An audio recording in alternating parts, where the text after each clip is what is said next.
মানে রীতিমতো ফারজানা আপুকে বস্তিবাসী বলে গালি দিছে, সাকিবিয়ানদের বস্তিবাসী বলে গালি দিছে। সিনেব্রোসের এই ডেন্ডিকোরের নাম কি আই ডোন্ট নো, আমার মনে নাই, আমি জানিও না তার নাম কি। তো ভাই এখন যাদেরকে বস্তিবাসী বলে তুই গালি দিলি, এখন তারা যদি তোকে বলে তোর চেহারা তুই আয়নায় দেখছোস, সাকিবিয়ানদের চেহারার উপর তো বস্তিবাসীর ছাপ নাই, কিন্তু তোর চেহারার উপর তো ডেন্ডিকোরের ছাপ আছে, তোর চেহারার উপর তো ফুটপাতের রাস্তার পোলাপানের ছাপ আছে। চাপা চোপা ভাইঙ্গা যে ভিতরে গেছে, বাবাটা নস নাকি ডেন্ডিকাস কোনটা? এখন এইটা বলে যদি তোকে গালি দেয়, তুই কাউন্টার নিতে পারবি? ভাই তোর চেহারা তুই আগে আয়নাতে দেখ, তোর কি অবস্থা। মাইক্রোফোনের সামনে এসে যে পার্টটা নেস, আদৌ কি তোরে যায়? বস্তিবাসী বলে তুই কাদেরকে গালি দিলি? যাদেরকে কেন্দ্র করে তুই 70,000 সাবস্ক্রাইবার অর্জন করেছো তাদের কি তুমি গালি দিচ্ছ বস্তিবাসী বলে? এখন এই বস্তিবাসীর চোদন তুই এবার সহ্য কর। তুই শাকিব খানের কেন্দ্র করে ভিডিও বানায় ভিউজ গেইন করতেছিস, আবার তুই মানুষকে বলস যে তারা নাকি ভিউজ গেইন করে।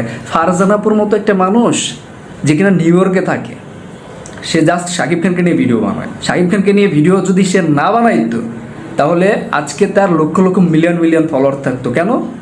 কারণ আদার্স যারা নিউ ইয়র্কের রাস্তায় চলাফেরাও করে, দুই চারটা কথা বলে ব্লগ বানায়, তাদেরও হাজার হাজার ডলার ইনকাম হয়, তাদের হাজার হাজার ফলোয়ার, লক্ষ লক্ষ ফলোয়ার তৈরি হয়ে যায় এমনি জাস্ট যদি সে ব্লগিং করত।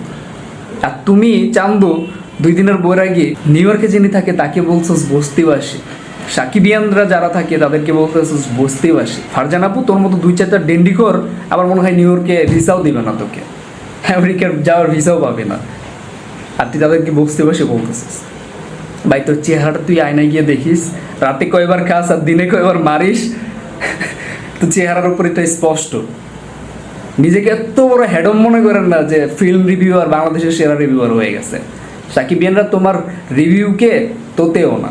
ভাইয়া মুখে লাগাম দিয়ে কথা বলো, বুঝছো?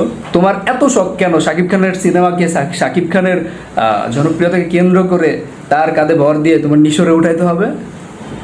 যেই নিশো 2 দিন আগে শাকিব খানরে বলছে সো কল্ড হিরো, যেই নিশো 2 দিন আগে শাকিব খানরে বলছে আরো ক্লু দাও, আরো ক্লু দাও, আরো ক্লু দাও, এটা শাকিব খান এমনি বলে যাবে? শাকিব খান নিজেও তো এটা অ্যাকসেপ্ট করে নাই, যার জন্য শুটিংই প্যাক আপ করে দিয়েছে। শাকিব খান যখন জানতে পারছে যে হচ্ছে সেটা লাস্টের কয়েক সেকেন্ড তাকে অন্য সিনেমার প্রমোশনের জন্য দিচ্ছে, সেটাও কেন নিবে? এই ডেন্ডিখোর আবার একটা কথা বলছে, ইন্ডিয়াতে তো শাহরুখ খান, সালমান খান এত কন্ট্রোভার্সি পরেও এক হইতে পারছে, তাহলে বাংলাদেশে কেন পারবে না? ভাই বাংলাদেশে ধরে নিলাম শাহরুখ খান হচ্ছে শাকিব খান, সালমান খানকে বল, সালমান খানকে, শাহরুখ সালমান তারা দুজন প্যারালাল, এই জন্য তারা একে অপরের সিনেমাতে ক্যামিও দেয়। আর নিশো একটা সিনেমা না করেই সো কল্ড হিরো, আরও ক্লু দাও, আরও ক্লু দেয়, মানে মানুষের সামনে পাবলিকলি এসে একজন সুপারস্টার মেগাস্টারকে অপমান করতেছে, রীতিমতো অপমান করে গেছে। তুমি তাকে বলতেছো তার সিনেমাতে আবার কিমিও দিবে, এটা সাকিবিয়ানরা মেনে নিবে বা শাকিব খান মেনে নিবে? এখনো পর্যন্ত তো মানে নাই। খান সালমান খান দুইটা প্যারালাল, তারা আগে থেকে বন্ধু ছিল, তারা ওপেনলি এসে কখনো মারামারি করে নাই, ওপেনলি এসে শাহরুখ খানের নামে সালমান খান কখনো বদনাম করে নাই যে ক্লু দাও, ক্লু দাও, আমি সেই সো কল্ড হিরো না, শাহরুখ খানকে এটা বলে নাই। নিশো বলছে একটা সিনেমা করার পরে।